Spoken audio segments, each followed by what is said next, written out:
Bismillahirrahmanirrahim. Alhamdulillah rabbil alamin. Hamdan katsiran thayyiban mubarakan fi kama yuhibbu rabbuna wa yardah. Salatu wassalamu ala nabiyyina Muhammadin wa ala alihi wa sahbihi ajma'in, amma ba'd.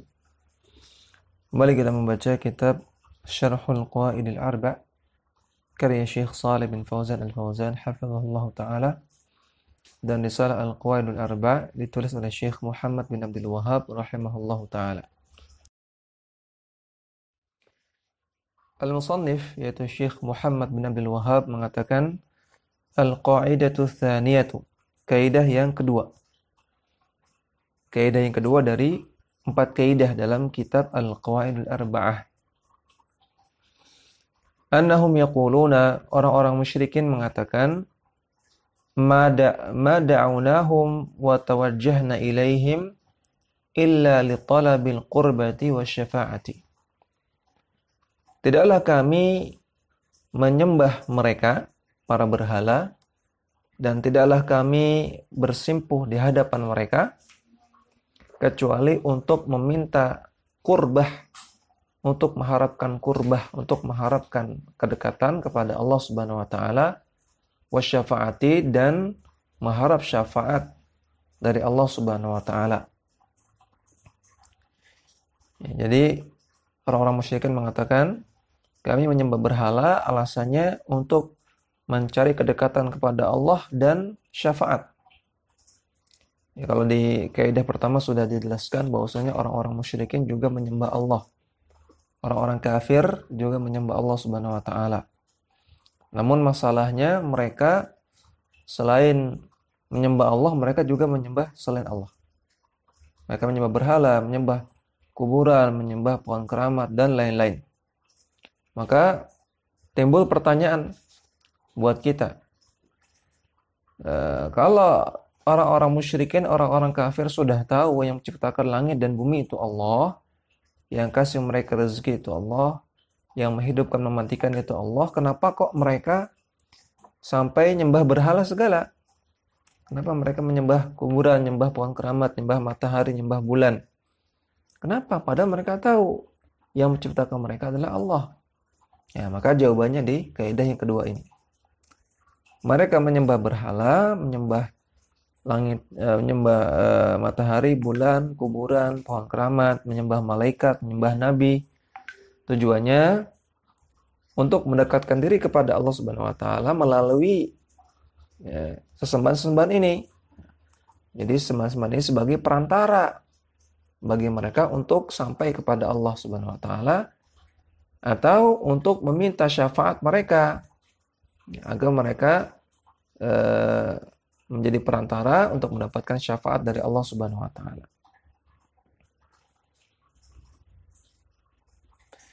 Fadalilul qurbati, dalil mereka mencari qurbah, mereka mencari kedekatan kepada Allah Subhanahu wa taala, qauluhu ta'ala, firman Allah taala, walladzina ittakhadhu min dunihi awliya'a, dan orang-orang yang menjadikan aulia selain Allah, menjadikan penolong-penolong selain Allah, itu orang-orang musyrikin. Mereka mengatakan ma na'buduhum illa liqarribuna ila Allahi zulfa. Tidaklah kami menyembah mereka kecuali untuk mendekatkan diri kami kepada Allah sedekat-dekatnya. Innallaha yahkumu bainahum fima hum fihi yakhtalifun. Sesungguhnya Allah yang nanti akan menghukumi di antara mereka perkara-perkara yang mereka perselisihkan. Innallaha la yahdi man huwa kadzibun kaffar. Sesungguhnya Allah tidak akan memberikan petunjuk kepada orang yang pendusta lagi kafir kepada Allah Subhanahu wa taala. Surat Az-Zumar ayat ketiga. Syahidnya pada perkataan ma na'buduhum illa liqarribuna ila Allahi zulfa. Ini syahidnya. Syahid artinya inti pendalilan. Inti pendalilan dari ayat ini adalah pada perkataan orang-orang musyrikin yang mengatakan tidaklah kami menyembah berhala-berhala tersebut kecuali untuk mendekatkan diri kami kepada Allah Subhanahu wa taala. Ya, maka mereka menyembah berhala agar berhala tersebut menyampaikan mereka kepada Allah, agar berhala tersebut menjadi perantara, menjadi wasilah kepada Allah Subhanahu wa taala. Yang diistilahkan oleh para ulama tawassul. Ya, tawassul artinya menjadikan sesuatu sebagai wasilah untuk Allah Subhanahu wa taala, terhadap Allah Subhanahu wa taala. Kita baca penjelasan Syekh Shalih Fauzan. Beliau mengatakan al-qaidatu tsaniyatu, kaidah yang kedua.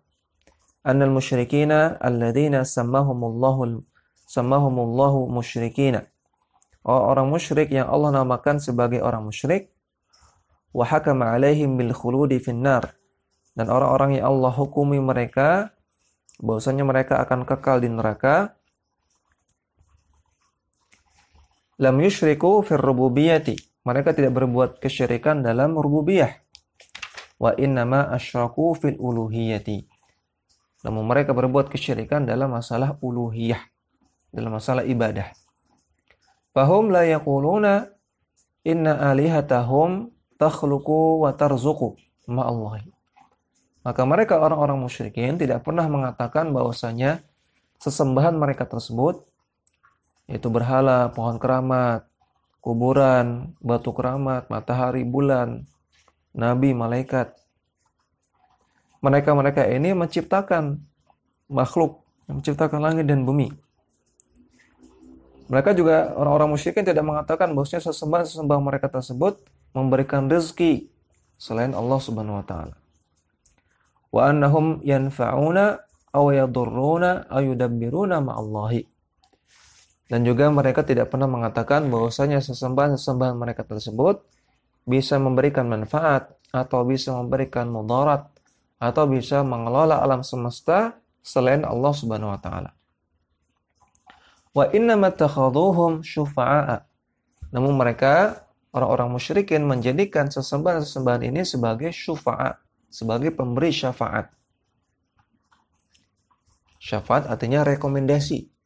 Sebagai pemberi rekomendasi bagi mereka orang-orang musyrikin ini terhadap Allah Subhanahu wa taala. Kama qala Allah taala anhum, sebagaimana firman Allah taala tentang mereka, tentang orang-orang musyrikin. Wa ya'buduna min dunillahi ma la yadurruhum wa la yanfa'uhum. Mereka menyembah selain Allah sesembahan yang tidak pernah bisa memberikan mudarat dan tidak bisa memberikan manfaat. Wa yaquluna haula'i syufa'una indallah. Dan mereka mengatakan para sesembahan ini adalah pemberi syafaat bagi kami di sisi Allah Subhanahu wa taala. Surat Yunus ayat 18. Maka ini dalil yang kedua. Selain surat Az-Zumar ayat ketiga, juga surat Yunus ayat 18 menunjukkan bahwasanya orang-orang musyrikin menyembah berhala, menyembah kuburan, pohon keramat dan lain-lainnya itu bukan karena meyakini berhala-berhala ini yang menciptakan mereka, bukan. Ini terlalu bodoh ya. Nggak mungkin ada orang berpikiran seperti itu. Mereka menyembah batu, berkeyakinan batu yang ciptakan dia. Ini nggak ada orang seperti itu. Mereka menyembah batu, menyembah berhala, keyakinannya berhala ini bisa menjadi wasilah, perantara bagi mereka terhadap Allah Subhanahu wa taala. Bisa mendekatkan diri mereka kepada Allah. Berhala ini representasi orang soleh, ya, atau representasi malaikat, representasi nabi yang orang soleh, malaikat, nabi ini nanti bisa mendekatkan diri mereka kepada Allah Subhanahu wa taala. Itu etikat mereka. Ma la yadurruhum wa la yanfa'uhum, itu kata Allah. Hum mu'tarifuna bihadza. Mereka mengakui itu. Mereka mengakui sembahan mereka tidak bisa ngasih manfaat, nggak bisa ngasih mudarat. La yadurruhum, nggak bisa ngasih mudarat, nggak bisa ngasih bahaya. Yang berhala nggak bisa mematikan, nggak bisa bikin sakit, nggak bisa membuat orang miskin, tidak. Berhalanya itu nggak bisa. Wala yanfa'uhum, dan juga nggak bisa ngasih manfaat. Berhala, batu berhala ini nggak bisa ngasih uang. Batu berhala ini nggak bisa ngasih jodoh dan seterusnya. Ini pengakuan mereka. Ini pengakuan orang musyrikin. Innama la yanfa'una wa la yadurruna. Innahum la yanfa'una wa la yadurruna. Mereka sesungguhnya Sungguhnya mereka tidak bisa memberikan manfaat dan juga tidak bisa memberikan mudarat. Wa inna mattakhadhuhum syufa'a. Namun mereka menjadikan sesembahan-sembahan tersebut sebagai pemberi syafaat, yakni wusata'a. Syufa'a artinya wusata, perantara. Indallahi, di sisi Allah. Fi qada'i hawaijihim, dalam mewujudkan hajat-hajat mereka, kebutuhan-kebutuhan mereka. Yadbahuna lahum, maka mereka pun orang-orang musyrikin menyembelih binatang untuk sesembahan-sesembahan tersebut. Wa yanzuruna lahum, dan bernadar kepada sesembahan-sesembahan tersebut. La li'annahum yakhluquna, bukan karena berhala-berhala ini bisa menciptakan.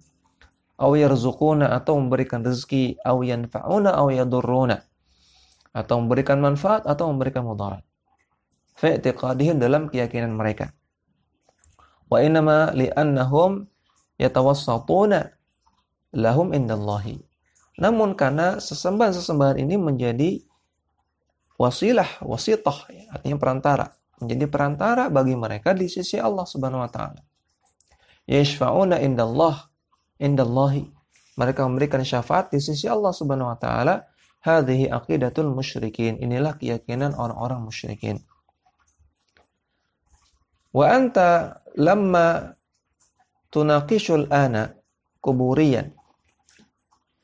Anda, ketika Anda berdiskusi dengan seorang kuburi. Kuburi artinya seorang yang melakukan perbuatan yang melebihi batas kepada kuburan. Orang yang mengkultuskan kuburan, orang yang menyembah kuburan.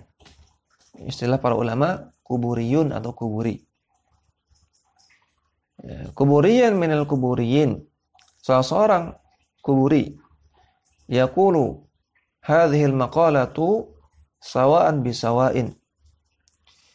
Maka dia akan mengatakan perkataan seperti ini sawa'an bisawa'in, sama persis. Yaqulu, dia akan mengatakan, ana adri anna hadzal waliyya aw hadzal rajula as-saliha la yadurru wa la yanfa'u. Kuburi tersebut akan mengatakan, saya tahu si wali ini ada di kuburan ini, atau orang soleh yang ada di kuburan ini, ya misalnya ustadz ini atau kiai ini atau habib ini ada di kuburan ini, saya tahu dia tidak bisa memberikan mudarat, tidak bisa memberikan manfaat.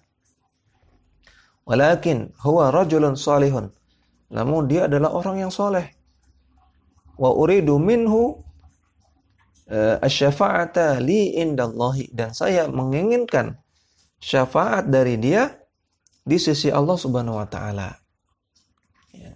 Saya inginkan syafaat dari si wali ini, dari si kiai ini, dari si habib ini untuk saya di sisi Allah Subhanahu wa taala. Ini perkataan kuburiyun. Ya. Maka orang-orang yang nyembah kuburan bukan menganggap kuburan ini yang menciptakan langit dan bumi, yang memberikan rezeki, yang memberikan jodoh, memberikan kekayaan, memberikan nikmat, atau menghindarkan dari mudarat, bukan. Mereka meyakini orang yang dikubur di situ adalah wali, adalah orang soleh yang bisa memberikan syafaat kepada dia. Maka kalau kita renungkan, ini persis sama seperti perkataan orang musyrikin di zaman dahulu. Sebagaimana Allah sebutkan dalam surat Yunus tadi, ayat 18. Ya, maka di sini jelas perbuatan orang yang menyembah kuburan dengan keyakinan demikian ini tidak dibenarkan. Ya, tidak dibenarkan. Walaupun dia mengatakan saya tidak menyembah kuburan ini.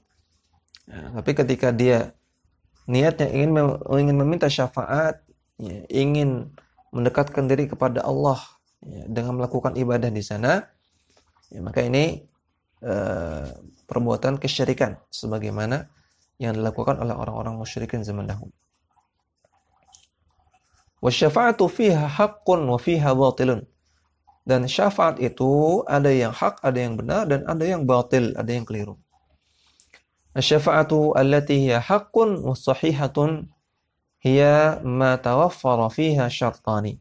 Syafaat yang benar dan sahih adalah syafaat yang terpenuhi dua syarat. Yang pertama, asy-syartul awwalu. Syarat yang pertama, an takuna biidznillah. Syafaat tersebut atas izin Allah Subhanahu wa taala. Wa syartu tsaniyu, syarat yang kedua, ayakunal masyfu'u fihi min ahli tauhid.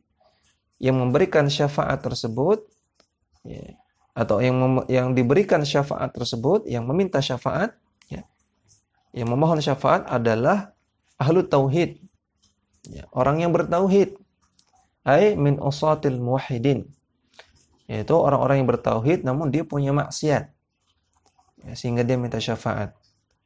Ya, intinya dia harus bertauhid. Ya, orang yang memohon syafaat ini adalah orang yang bertauhid, bukan orang yang berbuat kesyirikan. Ya, kalau orang berbuat kesyirikan, ya, dia minta syafaat kepada siapapun tidak akan diberikan syafaat tersebut. Wa in ikhtalla syartun min asy-syartaini. Kalau hilang salah satu saja dari dua syarat tersebut, fasyafa'atu batilatun, maka syafaatnya batilah, syafaatnya batal. Qala ta'ala, Allah Ta'ala firman, ma dzal ladzi yashfa'u indahu illa bi'idznih. Siapa yang bisa memberikan syafaat di sisi Allah kecuali setelah Allah izinkan. Ini dalil dari syarat pertama. Orang yang memberikan syafaat, syafi', ya, harus orang yang Allah izinkan. Nah, jadi dalam masalah memberikan syafaat ada syafi', ada masyfu'. Syafi' yang diminta syafaat, masyfu' yang meminta syafaat. Kalau kasus tadi orang yang nyembah kuburan, ya, orang nyembah kuburan wali, maka wali di situ sebagai syafi', memberi syafaat. Orang yang menyembah kuburan yang meminta syafaat itu masyfu'. Nah, syafi'nya di sini harus orang yang Allah izinkan untuk memberikan syafaat. Maka ketika ada orang menyembah kuburan wali dan dia berkeyakinan wali ini, misalnya wali fulan. Wali fulan ini adalah orang yang dianggap bisa memberikan syafaat. Maka kita perlu tanya, adakah dalilnya? Bahwasanya Allah Ta'ala izinkan si wali ini untuk memberikan syafaat. Wali fulan ini. Ya, adakah dalilnya? Karena Allah Ta'ala katakan, ma dzal ladzi yashfa'u indahu illa bi'idznih. Siapa yang bisa memberikan syafaat di sisi Allah kecuali setelah Allah izinkan. Harus Allah izinkan. Dalam surah Al-Baqarah ayat 255.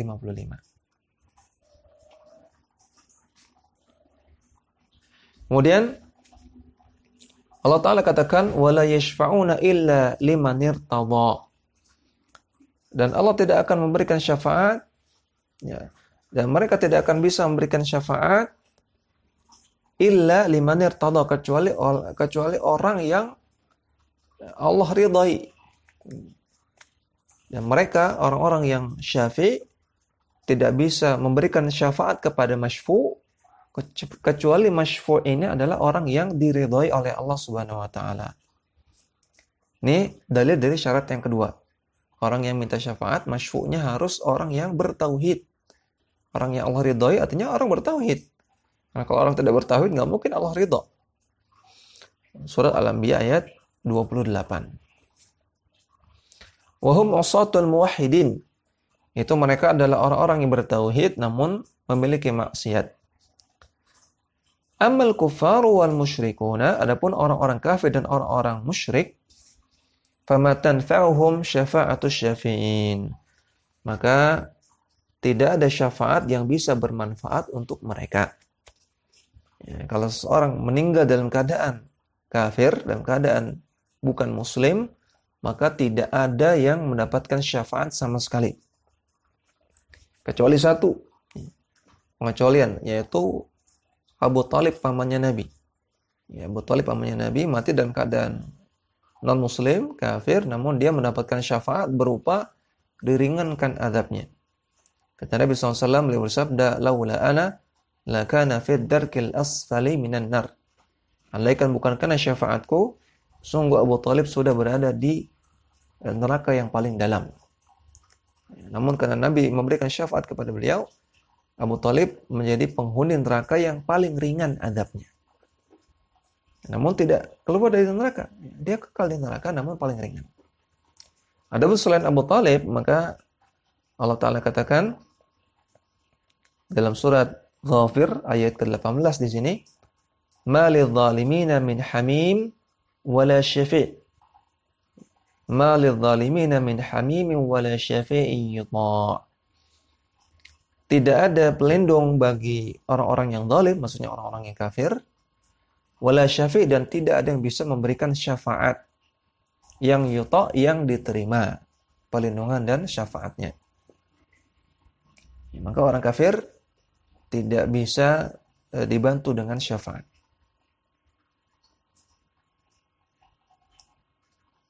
Fahaula'i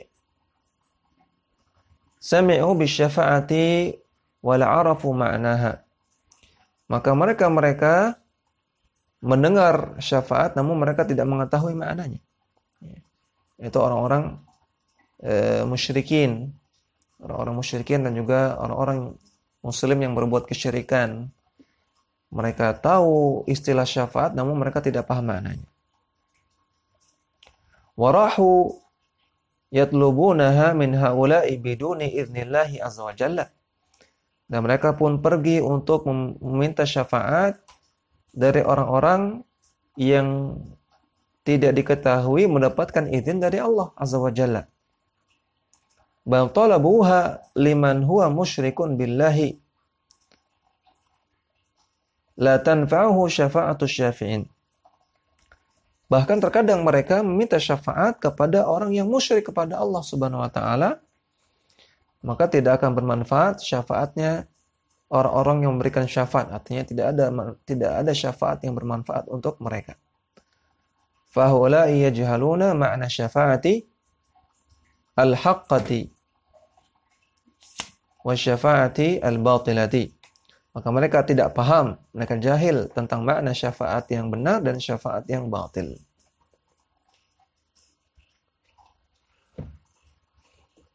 Dan untuk menambahkan faedah dalam masalah ini, para ulama menjelaskan syafaat yang sahihah, yang syafaat yang haqqah, syafaat yang benar, ini ada 6 macam. Ada 6 macam syafaat yang ditunjukkan oleh dalil-dalil yang sahih, dalil Al-Quran dan As-Sunnah. Ada 6. Yang 3 ini khusus bagi Nabi SAW, dan yang 3 sisanya ini tidak khusus bagi Nabi. Artinya ada pihak-pihak lain selain Nabi SAW yang bisa memberikan syafaat tersebut. Kita bahas yang 3 pertama dulu, yaitu yang khusus bagi Nabi SAW. Yang pertama adalah asy-syafa'atul uzma. Syafa'atul uzma. Syafa'atul uzma adalah syafaat yang diberikan kepada orang-orang, kepada manusia di mauqif. Kepada kita nanti di akhirat ada tempat namanya al-mauqif. Al-mauqif artinya tempat berdiri, di mana nanti manusia berdiri di sana dalam waktu yang sangat lama sampai mereka bimbang, resah, gelisah karena menunggu putusan Allah Subhanahu wa taala. Sampai Rasulullah SAW memberikan syafa'atul uzma. Rasul meminta kepada Allah untuk menyegerakan qada, menyegerakan putusan bagi manusia. Maka ketika itu manusia senang. Yang setelah menunggu lama senang dengan adanya syafa'atul uzma. Yang kedua, syafa'ah untuk bagi penduduk surga sebelum dia masuk surga. Ya, sebutkan dalam hadis-hadis bahwasanya ketika penduduk surga sampai di depan pintu surga, pintu surga tertutup, tidak bisa masuk. Sampai Rasulullah SAW membukanya. Ya, maka ini disebut syafaat bagi penduduk surga untuk memasukinya. Ini yang memberikan adalah Rasulullah SAW. Dan yang ketiga adalah syafaat bagi Abu Talib untuk meringankan azabnya. Ini syafaat yang Nabi berikan kepada pamannya, Abu Talib. Ya, maka ini 3 syafaat yang khusus bagi Nabi. Dan Nabi SAW adalah orang yang diizinkan untuk memberikan syafaat. Ya. Maka beliau syafi' yang diizinkan oleh Allah. Pemberi syafaat yang diizinkan oleh Allah. Ini syarat yang pertama. Dan kalau kita ingin dapat syafaat dari beliau dan Nabi SAW, maka jadilah kita orang yang bertauhid. Supaya terpenuhi 2 syarat tadi.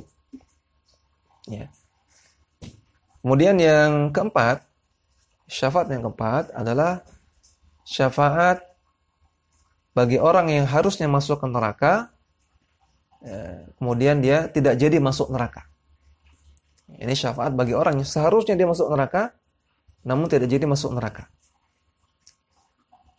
Syafaat yang kelima adalah syafaat bagi orang yang sudah masuk neraka, kemudian dikeluarkan dari neraka. Syafaat yang orang yang sudah masuk neraka dikeluarkan dari neraka. Dia sudah merasakan azab sebentar, kemudian Allah keluarkan.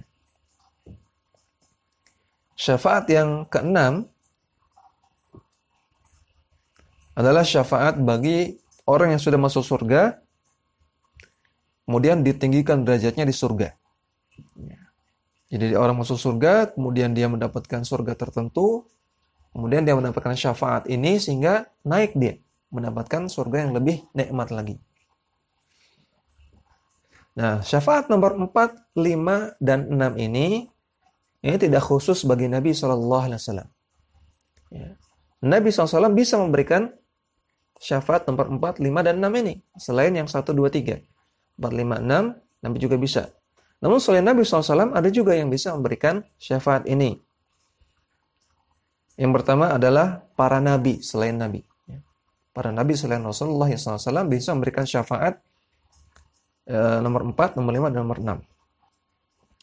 Kemudian orang-orang mukmin yang saleh. Orang-orang mukmin yang saleh bisa memberikan syafaat kepada mukmin yang lain. Namun syafaat yang jenis 4, 5, dan 6. Ya, maka perbanyaklah teman-teman yang saleh. Karena dia bisa mencegah kita masuk neraka, atau bisa mengeluarkan kita dari neraka, atau bisa mengangkat derajat kita di surga. Yang ketiga, yang bisa memberikan syafaat selain Nabi adalah malaikat. Malaikat bisa memberikan syafaat yang nomor 4, 5, dan 6. Kemudian yang keempat adalah anak-anak kecil yang mati sebelum balik. Anak-anak kecil yang mati sebelum balik bisa memberikan syafaat kepada orang tuanya dengan model syafaat yang nomor 4, 5, dan 6. Nah, 4 pihak ini, 5 plus Nabi SAW, ya, jadi Nabi SAW, kemudian para Nabi selain beliau, kemudian orang mukmin yang soleh, malaikat, dan anak kecil, 5. 5 ini adalah pihak-pihak yang diberikan izin oleh Allah Subhanahu wa taala untuk memberikan syafaat. Ingat, syarat-syarat nomor 1 adalah diizinkan oleh Allah orangnya. Tidak semua orang. Ya. Maka tinggal kita berusaha untuk menjadi orang yang berhak untuk mendapatkan syafaat. Yaitu dengan kita terus memperbaiki akidah kita, memperbaiki tauhid kita, ya, agar kita menjadi orang-orang yang layak mendapatkan syafaat. Ya, demikian yang bisa kita sampaikan, mudah-mudahan bermanfaat. Wassallallahu ala nabiyina Muhammadin wa ala alihi wa sahbihi wasallam.